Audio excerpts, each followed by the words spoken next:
शुरू करें सर? बिल्कुल, 37 मिनट है आपके।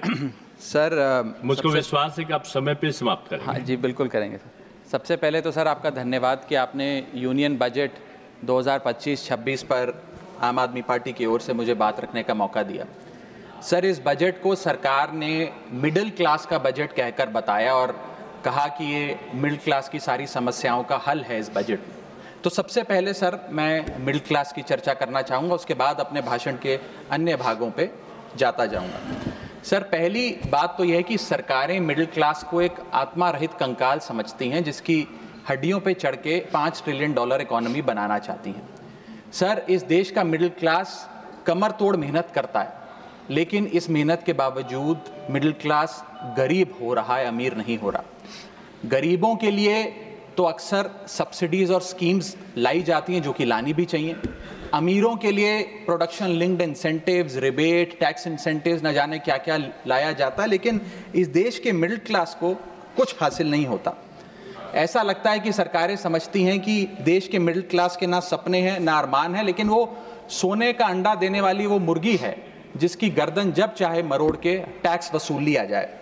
इसी के चलते सर मैं कहना चाहता हूं कि इस देश में मांग यानी कि डिमांड इसलिए गिर रही है क्योंकि इस देश का मिडिल क्लास सिकुड़ रहा है। तमाम आंकड़े एफएमसीजी सेक्टर से लेके गाड़ी बेचने वाले कंपनियों के सेल्स के आप उठाकर देखेंगे तो वो आपको यही बताएंगे कि इस देश का मिडिल क्लास खर्च नहीं कर रहा, और खर्च इसलिए नहीं कर रहा क्योंकि उसकी जेब में आमदनी ही नहीं है। मिडिल क्लास खाली सेंसस के लिए नहीं है सर, उसके भी अपने अरमान हैं, उसके अपने सपने हैं। 1989 में यूनाइटेड स्टेट्स ऑफ अमेरिका में एक पिक्चर बनी थी जिसका नाम था Honey I shrunk the kids. मुझे लगता है भारत देश में वर्ष 2025 में पिक्चर बननी चाहिए honey I shrunk India's middle class. Sir, मैं आपको साफ तौर पे बताना चाहता हूं कि मिडिल क्लास टैक्स उससे वसूला जाता है जैसे उससे किसी अधिकार से हम टैक्स ले रहे हैं और सुविधा उसको एहसान मुताबिक दी जाती है। सर, नेस्ले इंडिया के अभी आंकड़े आए जो इस देश की सबसे बड़ी एफएमसीजी कंपनियों में आता है। उस आंकड़ों में यह पता लगा कि 8 वित्तीय वर्षों में इस वर्ष सबसे कम ग्रोथ उन्होंने दर्ज कराई है। और जब नेस्ले इंडिया के चेयरमैन से यह बात पूछी गई कि क्यों आप अपनी लोएस्ट ग्रोथ पर आ गए, तो नेस्ले इंडिया के चेयरमैन ने कहा कि भारत का मिडिल क्लास खरीद नहीं रहा, भारत का मिडिल क्लास सिकुड़ रहा है। मैं महंगी गाड़ी और महंगे मकानों की बात नहीं कर रहा सर, लेकिन सस्ती गाड़ी और सस्ते मकान जो मिडिल क्लास खरीदता है उनकी डिमांड घटती जा रही है, उसकी प्रोडक्शन घटती जा रही है, जिसका सीधा इंपैक्ट हमारी इकोनॉमी पर है। काफी चर्चा हुई सर सरकार द्वारा कि हम मिडिल क्लास के लिए 12 लाख की टैक्स रियायत लेकर आए।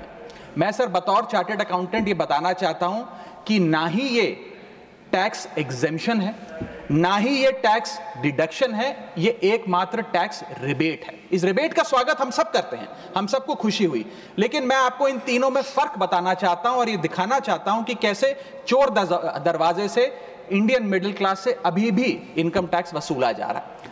पहली चीज सर, ये इनकम टैक्स एग्जेम्पशन नहीं है।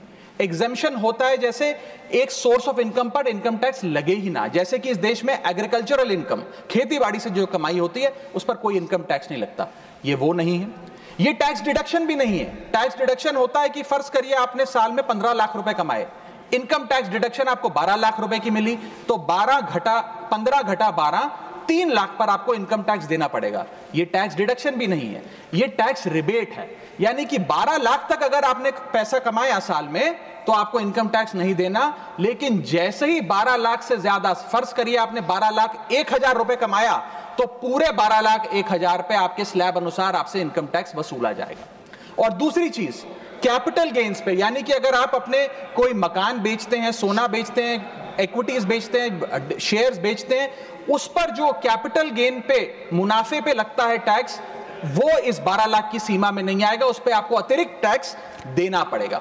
सर, लेकिन इस 12 लाख की रियायत से कितने लोगों को भारत देश में फायदा हुआ, यह भी समझने की आवश्यकता है। हम 140 करोड़ की आबादी वाले देश में रहते हैं, जिसमें मात्र 8 करोड़ लोग इनकम टैक्स की रिटर्न भरते हैं, और इन 8 करोड़ लोगों में से मात्र 3 करोड़ लोग इनकम टैक्स भी भरते हैं। यानी कि 8 करोड़ लोग इनकम टैक्स की रिटर्न भरते हैं, 5 करोड़ लोग जीरो इनकम दिखा के अपनी इनकम टैक्स की रिटर्न भरते हैं, जीरो टैक्सेबल इनकम, और उनसे कोई इनकम टैक्स नहीं वसूलती। लेकिन जो बाकी 3 करोड़ बचे, मात्र वो ही इनकम टैक्स भरते हैं। तो किन लोगों का फायदा हो रहा है, ये भी समझने की आवश्यकता है। और इसका मुकाबला आप करिए सर, सीएमआई का डेटा बताता है कि इस देश में कंजम्पशन के आधार पे 43 करोड़ इंडियन, 43 करोड़ भारतीय भारत की मिडिल क्लास में आते हैं। 43 करोड़ में से मात्र 2 से 3 करोड़ लोगों को ही इसका फायदा होने जा रहा है। उसका हम स्वागत करते हैं, लेकिन बाकियों के लिए क्या? वित्त मंत्री जी ने यह फैसला जब सुनाया तो कहा कि इससे भारत की कंजम्पशन बढ़ेगी, खपत बढ़ेगी और इकोनॉमी का चक्का, इकोनॉमी का पहिया चलने लग जाएगा। मैं आपको बताना चाहता हूं और इस सदन में भविष्यवाणी करता हूं सर कि इस टैक्स रियायत से इस देश की कंजम्पशन नहीं बढ़ने वाली। अगर आप वास्तव में इस देश की खपत यानी कि कंजम्पशन बढ़ाना चाहते हैं तो आपको इनकम टैक्स के साथ साथ जीएसटी नाम का टैक्स कम करना पड़ेगा, क्योंकि जीएसटी वो टैक्स है जो इस देश का अमीर से अमीर आदमी और गरीब से गरीब आदमी भी देता है। जब गरीब आदमी अपने घर में चूल्हा जलाने के लिए माचिस खरीदता है तो उस पर भी जीएसटी देता है, और अमीर आदमी जब सफर करने के लिए मर्सिडीज और बीएमडब्ल्यू खरीदता है उस पर भी जीएसटी देता है। जीएसटी वो लोग भी देते हैं जो इनकम टैक्स नहीं भरते, जीएसटी वो लोग भी देते हैं जिनको सरकार, उन 80 करोड़ भारतीयों को जिनको फ्री राशन देती है, जीएसटी उनसे भी वसूला जाता है। तो सही मायने में अगर आप भारत में खपत यानी कि कंजम्पशन को बढ़ाना चाहते हैं, इकोनॉमी रिवाइव करना चाहते हैं, तो आपको जीएसटी कम करना पड़ेगा और जीएसटी स्ट्रीमलाइन करना पड़ेगा। सर, मिडिल क्लास इस देश का सबसे देशभक्त क्लास है जो सबसे ज्यादा टैक्स देता है। और सर, जब नौकरी से लौटता हुआ साधारण पैंट शर्ट पहने मिडिल क्लास का आदमी मेट्रो की लाइन में खड़ा होता है तो उसे यह चिंता नहीं होती कि घर जाकर कौन सी पिक्चर देखूंगा या कौन सा पकवान खाऊंगा। उसे यह चिंता होती है कि मैं अगले हफ्ते अपने बच्चों की फीस कैसे भरूंगा, बाबूजी का ऑपरेशन कैसे कराऊंगा, या बड़े साल नौकरी कर ली, अब एक स्कूटी खरीद लेता हूं। लेकिन जब बाजार जाता है तो पता लगता है वो स्कूटी जो 4 लाख की जो 40,000 की मिलती थी वो अब 1 लाख रुपए की मिलने लगी, या वो ऑल्टो गाड़ी जो 3-3.5 लाख की मिलती थी अब 10 लाख रुपए की मिलने लगी। ये सच्चाई है सर, और इसलिए है क्योंकि सर सैलरी बढ़ती नहीं, बचत होती नहीं, सिर्फ और सिर्फ महंगाई बढ़ती है। और सर, मैं ये भी आपको बताना चाहूंगा, रिपोर्ट्स बताती है, इकोनॉमिक सर्वे ऑफ इंडिया बताता है कि सैलरी औसतन मात्र 3% बढ़ी है पिछले वित्तीय वर्ष में, जबकि food inflation 10%, health care inflation 15% और कंज्यूमर प्राइस इन्फ्लेशन और न जाने कितनी इन्फ्लेशन तो इनसे कहीं ज्यादा ऊपर आंकड़ों पर आज मंडरा रही है। लेकिन उसके मुकाबले सैलरी मात्र 3% बढ़ी है। सर, देश का मिडिल क्लास एक बहुत बड़े डेट ट्रैप में भी फंसने जा रहा है। मैं ये भी भविष्यवाणी आज करना चाहूंगा, क्योंकि भारत का household debt to GDP ratio आज 40% पे खड़ा हो गया। सरल भाषा में बताऊं तो भारत के मिडिल क्लास परिवार आज रोजमर्रा के जीवन के लिए, अपने डेली एक्सपेंसेस के लिए लोन लेने पर मजबूर हो गए हैं, चाहे वो पर्सनल लोन हो, चाहे वो क्रेडिट कार्ड के जरिए हो, या चाहे वो अन्य प्रकार से फाइनेंशियल इंस्टीट्यूशन से ब्याज पर पैसा लेना हो। यानी कि जो सैलरी 1 तारीख को आती है वो पहले ही आपके रोजमर्रा के जीवन में जो आपने खर्चा करने के लिए ब्याज पर पैसा लिया हुआ है उसके भुगतान में लग जाती है, और इंडिया का मिडिल क्लास एक डेट ट्रैप में फंसता जा रहा है। ये लोन कोई मकान बनाने के लिए या दफ्तर खरीदने के लिए या एसेट क्रिएशन के लिए नहीं है, ये day to day expenses meet करने के लिए, जो भारत के मिडिल क्लास को एक डेट ट्रैप में खड़ा करता जा रहा है। सर, सैलरी तो 7 तारीख को आती है महीने की, लेकिन 1 तारीख को मकान मालिक आ जाता है दरवाजे पे दरवाजा खटखटाने की किराया दो। और सारी उम्र काम करने के बाद एक मिडिल क्लास का आदमी सोचता है कि अंत में रिटायरमेंट के समय एक छोटा सा अपना मकान, जमीन खरीद के मकान बनाऊंगा। जमीन खरीद के मकान बनाना तो छोड़िए सर, आज रियल एस्टेट के प्राइसेस आपकी अर्निंग्स, मिडिल क्लास की अर्निंग्स के मुकाबले इतने ज्यादा हैं कि रिटायरमेंट 2-3 जन्म काम करने के बाद, रिटायरमेंट लेने के बाद भी शायद वो 2 BHK अपार्टमेंट भी नहीं खरीद पाएगा। इसीलिए मिडिल क्लास आज सरकार को वो गाना सुनाना चाहता है कि सारी उम्र हम मर मर के जी लिए, एक पल तो अब हमें जीने दो। सच्चाई यह है सर कि मिडिल क्लास के घरों में जब कभी शादी का कार्ड आता है तो चिंता हो जाती है कि सगन में कितना पैसा देना पड़ेगा, और साथ ही साथ नया सूट सिलवाना पड़ेगा, ट्रेन का खर्चा हो जाएगा, एटसेट्रा। सर, मिडिल क्लास के साथ साथ मैं दूसरा बड़ा मुद्दा जो आज इस वक्तव्य में आपके सामने पेश करना चाहूंगा सर, वो है रेलवे का। सर, रेलवे का एक अतिरिक्त बजट आया करता था जिसकी प्रथा बंद हो गई। आप इस भारतीय रेल के महत्व इसी चीज से समझ सकते हैं कि उसके लिए एक अतिरिक्त बजट सदन में पेश किया जाता था। क्योंकि अब रेल बजट पेश नहीं होता तो उस पर व्यापक चर्चा भी नहीं होती। लेकिन इस वक्तव्य के माध्यम से मैं रेल बजट से संबंधी कुछ चीजें आपके सामने अवश्य रखना चाहूंगा। इस यूनियन बजट 2025-26 में माननीय वित्त मंत्री जी ने 2,55,000 करोड़ की फाइनेंशियल एलोकेशन रेलवेज की कैपेक्स के लिए मांगी है। ये 2009 से 2014 के बीच में लगभग 50,000 करोड़ होती थी, जो आज इतने गुना 5 गुना बढ़ के 2.5 लाख करोड़ से ऊपर हो गई है। तो इस पे व्यापक चर्चा अवश्य होनी चाहिए। सर, भारतीय रेल जो भारत की लाइफलाइन कहलाई जाती थी, आज उसकी स्थिति ऐसी है कि अगर मजबूरी ना हो तो शायद कोई यात्री रेल की ओर देखना भी ना चाहे। रेल जनता का रेल जरूर बना रही है और इसका कारण यह है कि भारतीय रेल को अपनी पीआर, सोशल मीडिया कैंपेन्स और रील्स ज्यादा पसंद है, ना कि रेल की सुविधाओं को कैसे बेहतर करना है वो पसंद है। सर, भारतीय रेल एक समय इस देश के 140 करोड़ आबादी का गौरव और उम्मीद हुआ करती थी, गरीबों का सहारा हुआ करती थी। लेकिन आज मैं बताना चाहता हूं कि भारतीय रेल की वो स्थिति है जो शायद ही पूरे सब कॉन्टिनेंट के तमाम रेलवे से अगर आप कंपेयर करें तो बद से बदतर होती जा रही है। सर, जितनी आबादी ऑस्ट्रेलिया की है, स्विट्जरलैंड की है, डेनमार्क की है, स्वीडन की और अन्य देशों की है, उससे ज्यादा लोग भारतीय रेल में रोज सफर करते हैं। सर, इतना महत्व है भारत की रेलवे का। लेकिन कई बड़ी चिंताएं आज भारत के एक आम रेल यात्री को सता रही हैं, जो मैं चाहूंगा इस बजटरी एलोकेशन के माध्यम से वित्त मंत्री जी और रेल मंत्री जी इसे एड्रेस करें। पहला है सर, घटती रफ्तार और बढ़ता किराया। सर, जहां दुनिया की ट्रैवल की रफ्तार बढ़ रही है, वहीं भारतीय रेल जो हमारी लाइफलाइन है उसकी रफ्तार घट रही है। पहले तो सर शताब्दी और राजधानी की स्पीड कम कर दी गई ताकि वंदे भारत की स्पीड बढ़ा दी जाए और उसको फास्टेस्ट ट्रेन घोषित किया जाए। लेकिन अब जून 2024 की रिपोर्ट बताती है कि वंदे भारत की भी स्पीड को कम कर दिया गया है। बताया जा रहा है कि हमारे रेल ट्रैक्स उतने पर्याप्त नहीं है कि इतनी तेज रफ्तार पे वंदे भारत भाग सके। सर, आज हम विश्व गुरु बनने तो अवश्य चले हैं, लेकिन यह बात जाननी भी जरूरी है कि चीन और जापान की सबसे स्लोएस्ट रफ्तार पे चलने वाली ट्रेन भारत की सबसे फास्टेस्ट रफ्तार पे चलने वाली ट्रेन से कहीं ज्यादा तेज दौड़ती है। सर, और अगर रेल धीमी होगी तो देश की इकोनॉमी, देश की अर्थव्यवस्था का चक्का धीमा चलेगा।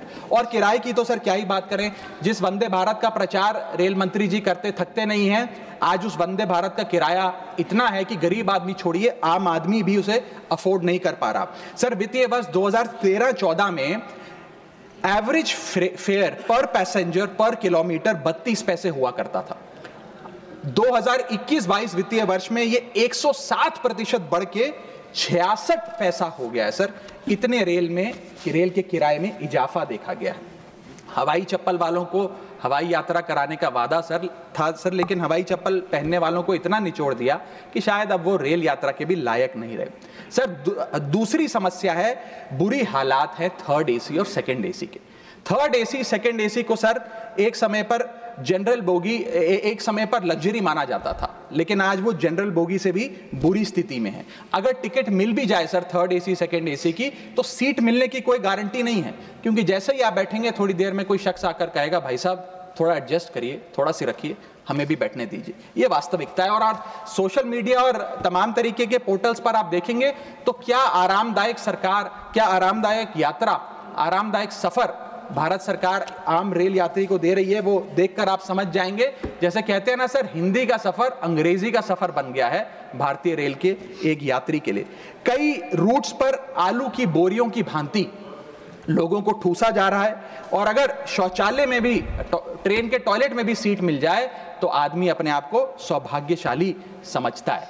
सर, जहां भेड़ बकरियों की तरह भोले भाले लोगों को ट्रेन में ठूसा जा रहा है, पूरी टिकट लेकर सुविधा के नाम पे सिर्फ धक्का दिया जा रहा है, और सर हमारे देश के भोले भाले आम आदमी इसको अपनी किस्मत समझकर स्वीकार कर लेते हैं। सर, मैं तीसरी बड़ी रेल समस्या जो कि है मिसमैनेजमेंट, अव्यवस्था, उस पर आपका ध्यान आकर्षित करना चाहूंगा। सर, पहले तो रेल की टिकट मिलती नहीं, अगर मिल भी जाए आपने अगर 2, ढाई, 3 महीने पहले टिकट बुक कराई हो, टिकट कंफर्म हो जाए तो सीट मिलने की कोई गारंटी नहीं। और सर आप अपना अनुभव देखिए, जब आप सबसे पहले प्लेटफॉर्म पर पहुंचते हैं अपनी ट्रेन में चढ़ने के लिए, तो आपको चारों तरफ सिर्फ गंदगी ही गंदगी नजर आती है। अगर बुजुर्गों के साथ या घर परिवार की महिलाओं के साथ आप ट्रैवल कर रहे हैं तो एक क्लीन वॉशरूम तक आपको मुहैया नहीं कराया जाता। और हालात यह है कि लोग मजबूर हैं प्लेटफॉर्म पर अखबार बिछाकर सोने के लिए, और वेटिंग एरिया के नाम पर तो सर सिर्फ एक नेम प्लेट, एक बोर्ड लगा नजर आता है और कुछ नहीं नजर आता। तो सर ट्रेन पे चढ़ने से लेकर ट्रेन पे उतरने तक की एक बड़ी लंबी फहरिस्त है अव्यवस्था की। यहां तक कि सर आज जब इस ठंड के मौसम में एक यात्री एक लंबा सफर तय करता है ट्रेन में और सोचता है कि थोड़ा आराम कर लूं, कंबल चादर खोल के ओढ़ने का प्रयास करता है, तो उस कंबल चादर से इतनी बदबू आती है, इतनी दुर्गंध आती है, और उसके जवाब में रेल मंत्री और रेल मंत्रालय बताता है कि हम महीने में 1 बार कंबल धोते हैं। महीने में 1 बार कंबल धोएंगे तो सर सुगंध आएगी कि दुर्गंध आएगी, ये मैं चाहूंगा कि सरकार इसका फैसला ले। हाइजीन रिलेटेड कंप्लेंट्स में पिछले 2 वित्तीय वर्षों में 500% का इजाफा हुआ है। ये दिखाता है कि हाइजीन स्टैंडर्ड्स को कितना कॉम्प्रोमाइज करती जा रही है हमारे देश की रेल। और सर अगर प्लेटफॉर्म पे भूख लग जाए तो आपको पानी वाली चाय, गंदे तेल में तले समोसे और छोले भटूरे अवश्य मिल जाएंगे। और इसी के साथ साथ अगर आपने IRCTC का खाना बुक किया हो और रेल विभाग आपको खाना दे, तो जब वेज थाली आप मंगाएंगे तो उसमें आपको कॉम्प्लीमेंट्री मच्छर, कॉकरोच और कीड़े मकोड़े भी नसीब हो सकते हैं। जब आप वेज थाली ऑर्डर करेंगे और ये आपको नसीब नहीं होंगे तो सूखी रोटी, कच्चे चावल और पानी जैसी दाल तो अवश्य मिलेगी। सर महाकुंभ को लेकर कई आयोजन बड़े बड़े किए गए और कहा गया कि भारतीय रेल बड़ी सक्रिय होकर महाकुंभ का आयोजन कर रही है। मैं बताना चाहूंगा कि प्रयागराज का रेलवे स्टेशन और आसपास के कई रेलवे स्टेशन को बंद करना पड़ा क्योंकि सरकार क्राउड मैनेजमेंट नहीं कर पाई। और कहां पर ये स्पेशल ट्रेन चल रही हैं महाकुंभ के लिए, मैं पूछना चाहूंगा कोई व्यक्ति है जिसके पास एक स्पेशल ट्रेन की कंफर्म टिकट है सर? और सर मैं चौथी बड़ी चीज जिस पर आपका ध्यान आकर्षित करना चाहूंगा वो है आम आदमी से लूट। सर पहले तो IRCTC की वेबसाइट का इंटरफेस कुछ इस प्रकार है कि आप टिकट बुक नहीं कर पाएंगे। जब बुक करने के लिए थर्ड पार्टी ऐप्स पे जाएंगे तो वो आपसे मोटा कमीशन लेंगी। अब खुदा ना खास्ता आपकी यात्रा कैंसिल हो जाए तो मोटा कैंसिलेशन चार्ज भी आपसे वसूला जाएगा। और प्लेटफॉर्म टिकट की तो क्या बात करें सर, आपके सगे संबंधी अगर आपको प्लेटफॉर्म पर छोड़ने आए तो कितना प्लेटफॉर्म पे खर्चा होता है, कितनी प्लेटफॉर्म टिकट किस रेट पर वसूली जाती है वो आपको पता है सर। और हालात ऐसे हैं कि वहां पर बिस्लरी का पानी आप प्लेटफॉर्म पर खरीदिए तो बिलसेरी का नकली पानी आपको दिया जाता है। ऐसे ऐसे ब्रांड्स के चिप्स, चॉकलेट्स, बिस्किट्स और पानी दिया जाता है जिन ब्रांड्स का आपने कभी नाम नहीं सुना। सर 5वीं समस्या है ज्यादा से ज्यादा नॉर्मल ट्रेन चलाने की आवश्यकता। सर बुलेट ट्रेन और वंदे भारत से ज्यादा किफायती यात्रा नॉर्मल ट्रेन में हो जाए तो देश का आम आदमी खुश हो जाएगा। आज इस भीषण महंगाई और भयंकर बेरोजगारी का आलम कुछ इस प्रकार है कि लोगों के पास समय ही समय है लेकिन पैसा नहीं है। भले ही आप आधा 1 घंटा रफ्तार धीमी कर दें लेकिन 2000 रुपए में मिलने वाली टिकट को ट्रेन की 500-600 रुपए कर दें तो आम आदमी का बहुत भला हो जाएगा। सर इसी के साथ साथ मैं बुजुर्गों की बंद हुई सब्सिडी पर भी आपका ध्यान आकर्षित करना चाहूंगा। 2020 में सरकार ने बुजुर्गों को मिलने वाली रेल टिकट पर जो सब्सिडी थी वो बंद कर दी, जिसके चलते सरकार ने काफी ढोल बजाकर कहा कि वित्तीय वर्ष 22-23 में उन्होंने 2242 करोड़ पैसे 150 मिलियन सीनियर सिटीजन से वसूल किए हैं, यानी कि 2200 करोड़ की रेलवे की इनकम में इजाफा हुआ। अब बताइए सर, क्या हम अपने बड़े बुजुर्गों की हड्डियां निचोड़कर भी पैसा वसूलेंगे?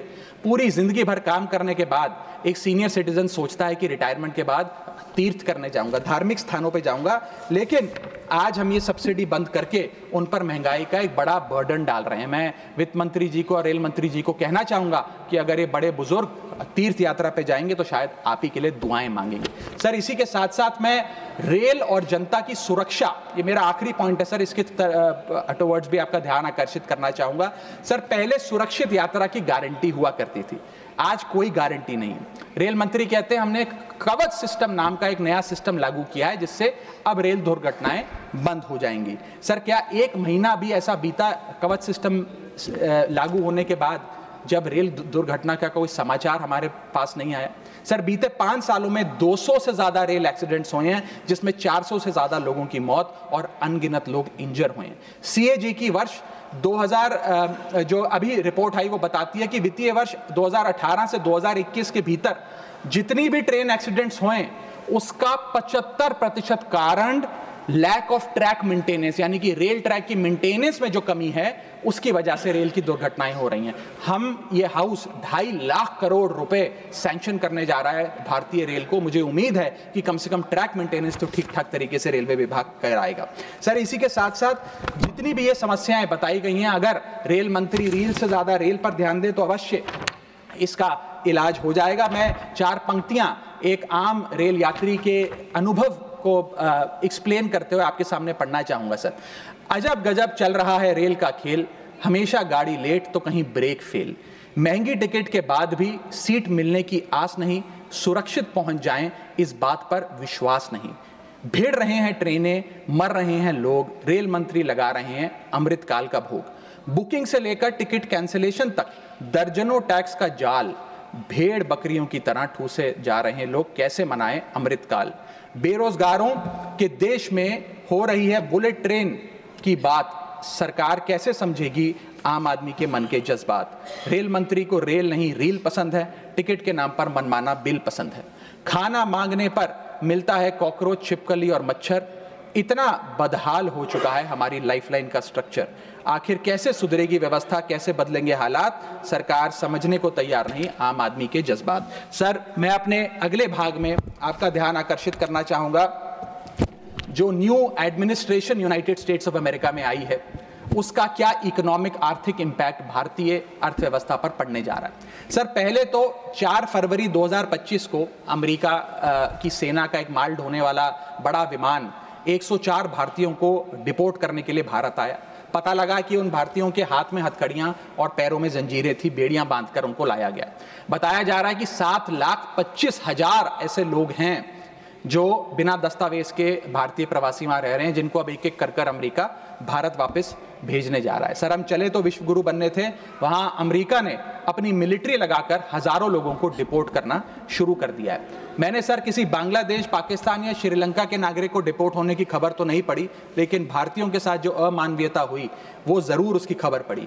सर, मैं ये स्पष्ट करना चाहता हूं कि इलीगल माइग्रेशन को तो शायद इलीगल इमिग्रेशन को इस सदन में बैठा कोई भी व्यक्ति सपोर्ट नहीं करेगा, लेकिन सर जो उस नाउमीदी के शिकार रोजगार की तलाश में युवा गए, उनके साथ जो इनह्यूमन ट्रीटमेंट हुआ उसको लेकर तो हमें आवाज बुलंद करनी चाहिए। सर, 40 घंटे तक उनके हाथों और पैरों में बेड़ियां बांध के रखा गया, वॉशरूम तक नहीं जाने दिया गया। सर, इसको लेकर मुझे लगता है शायद इस देश के हर नागरिक का खून खौलता होगा।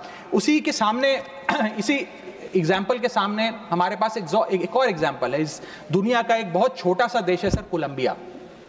कोलंबिया के राष्ट्रपति गुस्तावो को जब पता लगा कि अमेरिका से एक सेना का माल ढोने वाला विमान इसी प्रकार कोलंबिया के नागरिकों को जो बिना दस्तावेज के वहां पाए गए कोलंबिया छोड़ने के लिए आ रहा है, तो उन्होंने उस विमान को लैंडिंग की अनुमति नहीं दी। उन्होंने कहा कि मैं अपना विमान भेजूंगा, कोलंबिया सरकार का विमान, और पूरे सम्मानजनक तरीके से मैं अपने नागरिकों को वापस लाऊंगा। सर, वास्तव में कोलंबिया जो डटकर अमेरिका के सामने खड़ा हो गया, वो असल विश्व गुरु बना इस महीने में तो। और मैं मिनिस्टर ऑफ एक्सटर्नल अफेयर्स से भी पूछना चाहूंगा सर कि वो खुद क्यों नहीं गए इन नागरिकों को, हमारे भाइयों बहनों को रिसीव करने, क्यों हमने जहाज नहीं भेजा अपना भारतीय वायुसेना का जहाज उनको वापस लाने के लिए। और जब हमारे पास पहले से ही सूची थी कि इन 104 भारतीयों को डिपोर्ट किया जा रहा है, तो हमने इसके खिलाफ प्रोटेस्ट क्यों नहीं किया? क्या अमेरिकी दूतावास से किसी को बुलाया, किसी से चर्चा करी, अपना विरोध दर्ज कराया? और अंत में सर, गुजरात, उत्तर प्रदेश, महाराष्ट्र, पंजाब और हरियाणा, इन तमाम राज्यों के ये लोग थे जो आए, लेकिन प्लेन को न जाने किस कारणवश अमृतसर में उतारा गया। मैं चाहूंगा इस विषय पर भी, इस स्ट्रैटेजिक डिसीजन पर भी माननीय विदेश मंत्री जी ध्यान आकर्षित करें सदन का। सर, क्या आपने कभी सुना है कि स्विट्जरलैंड का कोई नागरिक, डेनमार्क का कोई नागरिक, ब्रिटेन का कोई नागरिक, नीदरलैंड का कोई नागरिक डंकी रूट के माध्यम से अमेरिका गया हो नौकरी की तलाश में? नहीं सुना होगा सर। भारतीय ही क्यों मजबूर है डंकी रूट के माध्यम से अमेरिका पहुंचकर वहां पर मेहनत मजदूरी, छोटी मोटी लेबर का काम करने के लिए? वो इसलिए सर क्योंकि इस देश में तमाम सरकारों ने हमारे देश के युवा को बेरोजगार रखा। वादा तो था सर 2 करोड़ नौकरियां देने का, लेकिन वो 2 करोड़ नौकरियां दे नहीं पाई सरकार। शायद लैक ऑफ अपॉर्चुनिटीज और अनएम्प्लॉयमेंट के चलते लोग अमेरिका जाने को मजबूर हो गए। मैं बताना चाहूंगा सर, आप इसको इस परिप्रेक्ष्य में भी देखने की कोशिश करें कि अमेरिका के सबसे पिछड़े राज्यों में एक राज्य है मिसिसिपी जो आता है। मिसिसिपी राज्य में अमेरिका की सबसे लोएस्ट पर कैपिटा इनकम है। मिसिसिपी की भी लोएस्ट पर कैपिटा इनकम $48,000 प्रति वर्ष है। उसका मुकाबला करिए सर, कंपेयर करिए भारत की पर कैपिटा इनकम से। भारत की पर कैपिटा इनकम मात्र $1160 है। कहां अमेरिका की सबसे गरीब राज्य की पर कैपिटा इनकम, यानी कि साल में औसतन मिसिसिपी में रहने वाला एक आदमी $48,000 कमाता है, वहां एक भारतीय औसतन $1160 कमाता है। तो क्यों नहीं कोई बेहतर जिंदगी के लिए, ज्यादा पैसा कमाने के लिए अमेरिका जाने पर मजबूर होगा सर। मैं डोनाल्ड ट्रंप एडमिनिस्ट्रेशन की जो इकोनॉमिक इंपैक्ट भारत पे पड़ने जा रहा है उस पर भी आपका ध्यान आकर्षित करना चाहूंगा सर। सबसे पहले H1B वीजास, ये H1B वीजा जो अब भारी रिस्ट्रिक्शंस के साए में फंसे हुए हैं, इसका सबसे ज्यादा अगर नुकसान किसी को होगा तो भारतीयों को होगा सर। वर्ष 2023 में 3,86,000 H1B वीजा एप्लीकेशन अमेरिकी सरकार को आई, जिसमें से 72% एप्लीकेशन भारतीयों की थी।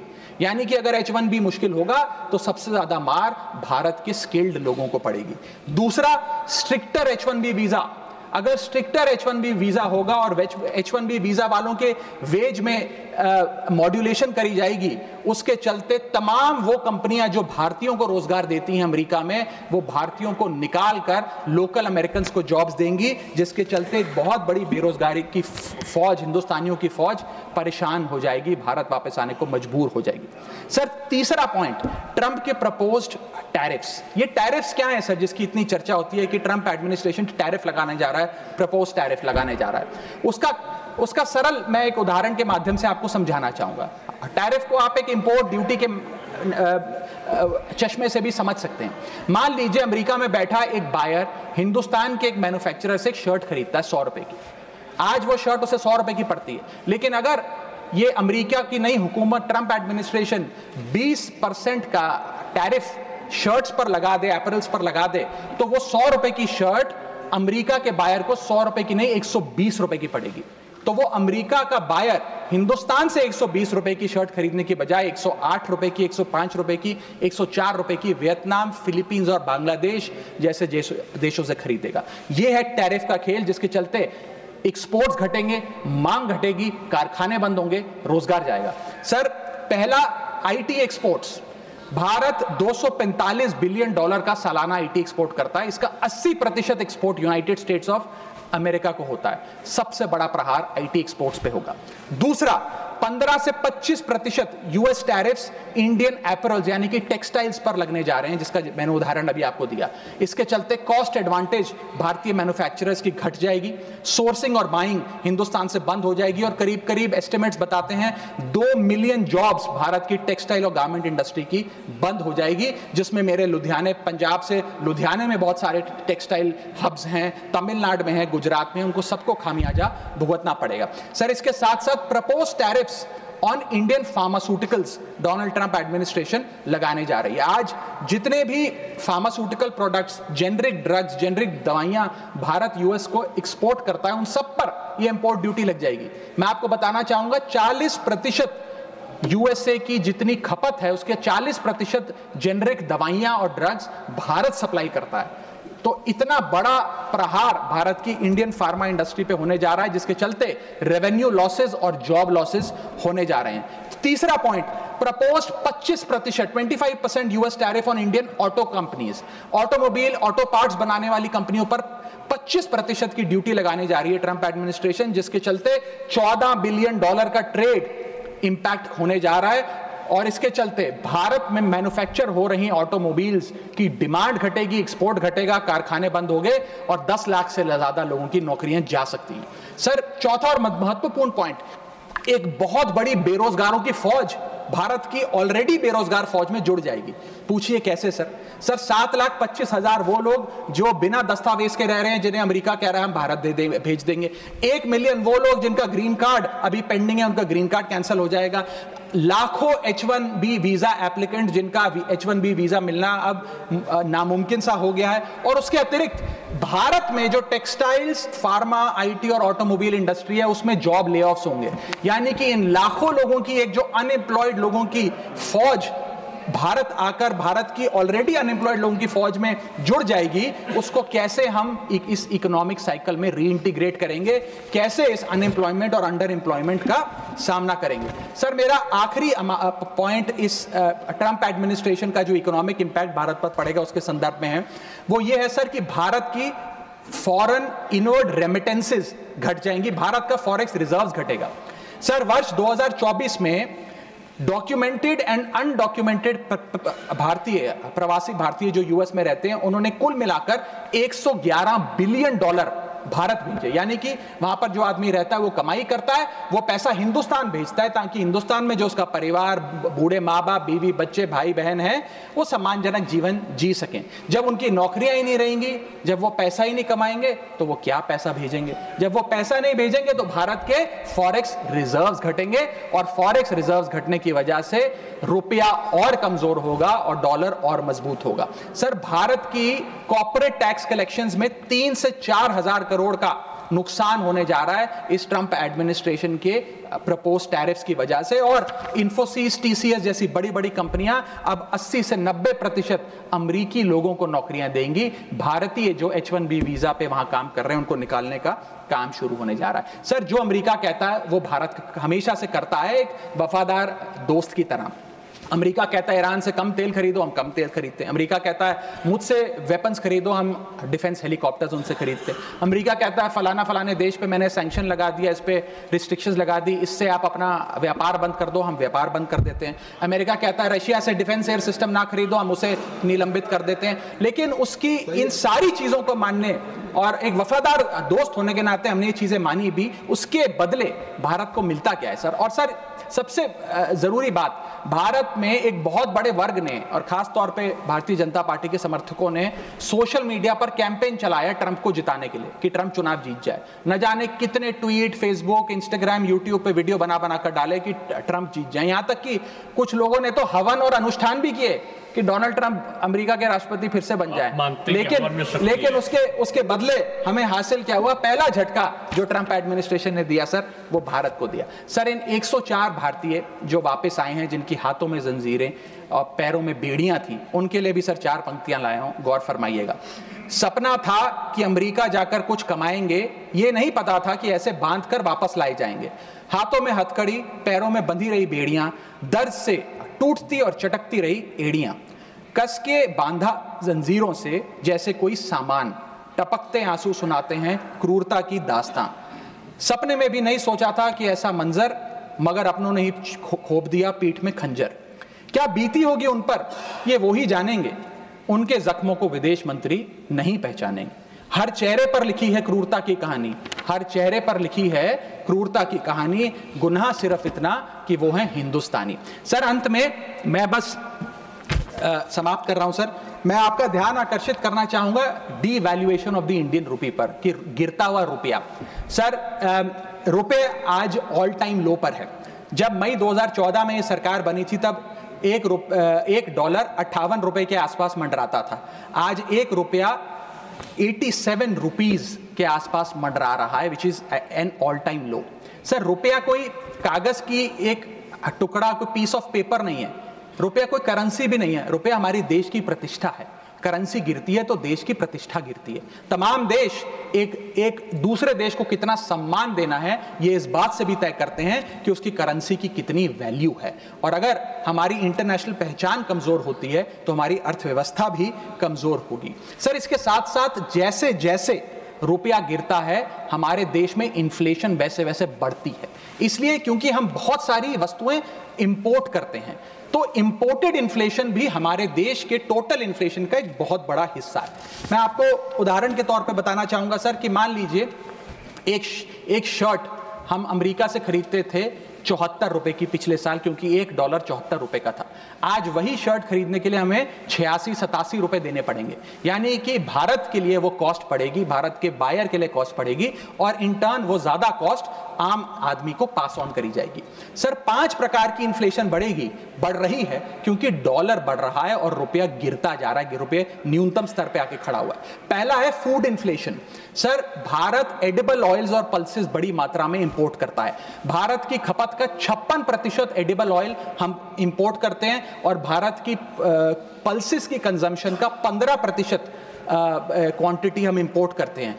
जब इतनी बड़ी क्वांटिटी में हम ये चीज़ें इंपोर्ट करते हैं तो अगर रुपया गिरेगा, डॉलर कमज़ोर होगा तो हमारा फूड इन्फ्लेशन बढ़ेगा।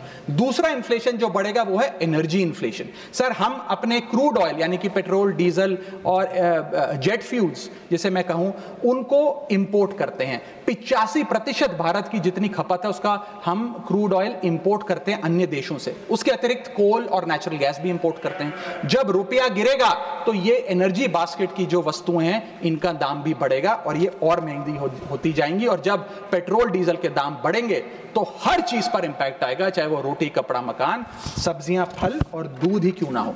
और इसी के चलते जब क्रूड ऑयल अंतर्राष्ट्रीय बाजार में घटता भी है, हम उसका लाभ अपने नागरिकों को नहीं दे पाते क्योंकि भारत सरकार की तो जेब ढीली ही होती रहती है, क्योंकि रुपया गिर रहा है, ज्यादा रुपया हमें देना पड़ता है डॉलर खरीदने के लिए। सर, तीसरा इन्फ्लेशन जो डीवैल्यूएशन ऑफ इंडियन रुपी के चलते होगा वो है health care inflation. Bulk drugs, medical equipments और हेल्थ केयर कंज्यूमेबल्स बड़ी तादाद में अन्य देशों से भारत खरीदता है, जिसके सारे कॉन्ट्रैक्ट्स डॉलर में सेटल किए जाते हैं। इसके चलते रुपए गिरने की वजह से हेल्थ केयर के आइटम्स भी महंगे होते जाएंगे। चौथा इन्फ्लेशन है सर एजुकेशन इन्फ्लेशन। लाखों लोग, भारत के लाखों बच्चे विदेश में पढ़ाई करते हैं। माँ बाप कमाते तो रुपए में हैं, लेकिन ट्यूशन फी, अकोमोडेशन फी, लिविंग एक्सपेंसेस, ये तमाम चीजें डॉलर में खर्च करने पे मजबूर होते हैं। इसीलिए सबसे ज्यादा अगर किसी को हिट करेगा ये डीवैल्यूएशन ऑफ द इंडियन रुपी तो उन लोगों को करेगा जो विदेश में पढ़ रहे हैं। सर, आज से 4 साल पहले एक संपन्न परिवार अगर अपने बच्चे को यूनाइटेड स्टेट्स ऑफ अमेरिका में 4 साल का अंडर ग्रेजुएशन कोर्स कराने के लिए भेजता था तो करीब करीब 1 करोड़ रुपए का खर्चा आता था। आज क्योंकि डॉलर इतना मजबूत और रुपया इतना कमजोर हो गया है, ये अमाउंट बढ़ के 2 से 2.5 करोड़ रुपए हो गया।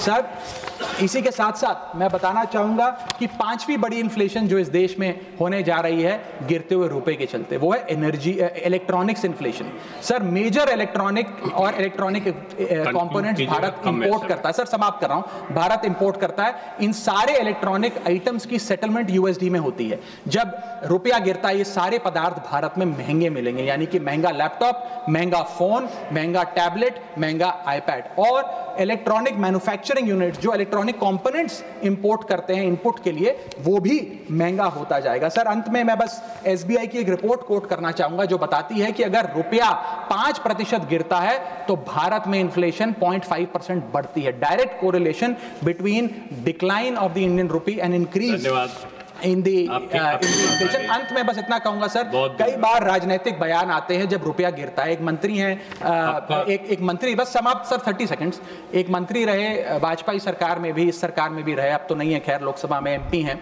उन्होंने एक बयान दिया था जब रुपया गिरा था। उन्होंने कहा था the worth of the Indian rupee against the dollar was equivalent to Rahul Gandhi's age when UPA came to power. Today it is equal to Sonia Gandhi's age and very soon it will touch Manmohan Singh age. Sir, आज लोग वो कहाँ हैं? आज क्यों नहीं बयान देते? आज रुपए पे क्यों नहीं चिंता करते? अब कोई ध्यान क्यों नहीं देता? रुपए पर बयान क्यों नहीं देता? रुपया तो हर दिन गिर रहा है, अब कोई रुपए पे, गिरते रुपए पे ज्ञान क्यों नहीं देता? ये मैं पूछना चाहूंगा। बहुत बहुत धन्यवाद। Thank you. बहुत धन्यवाद। नेक्स्ट श्री राम जी।